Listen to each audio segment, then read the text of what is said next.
By the way, speaking of people, Catherine and I last night went to a dinner here in Palm Beach that honored Navy SEALs. A place was sold out. There was 400 people were there, tables of 10 and 12, and we went with a bunch of friends.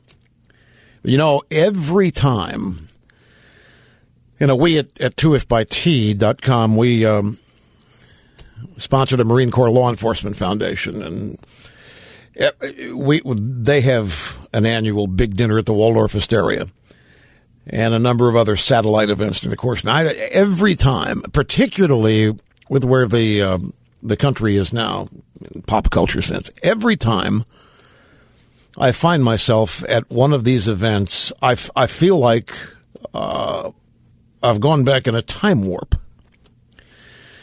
Honor, dignity, trustworthiness, all of these great character traits that you find in the military. The dignity, the honor, integrity, devotion, patriotism, the respect the uniformed military personnel have for the military, for their own institutions.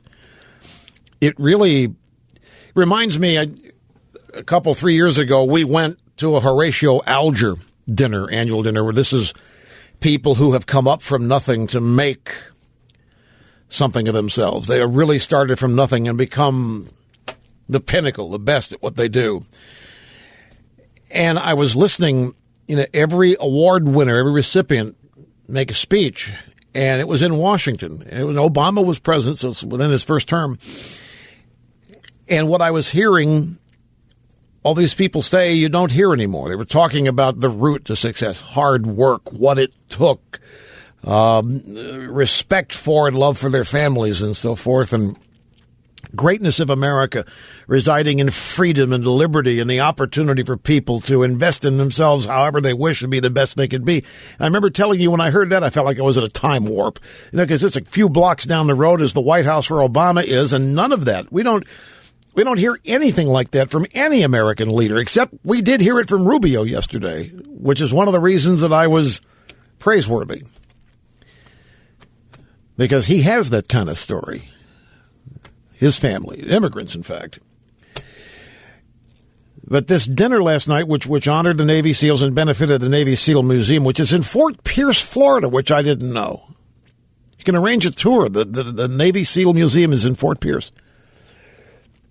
It's just uplifting. The honor guard came in, and I took my picture with the honor guard, and they had this great entertainer, this guy walking around. He gave me his business card in the bathroom. A singing sailor, and you can hire this guy. And he runs out. He does Rat Pack impersonations. He sings like Sinatra and Dean Martin and these guys, and. I don't know. It's uplifting and inspiring. Whenever you attend a military event like this, and I tell you, it was packed, and it was great. It's a sobering thing to do, because it's a great reminder of what's still possible, because of what still is in a few pockets in our country, and what was once the majority of the country. Anyway, let's take a brief time out, and we'll come back and continue with all the rest of today's exciting excursion into broadcast excellence right after this.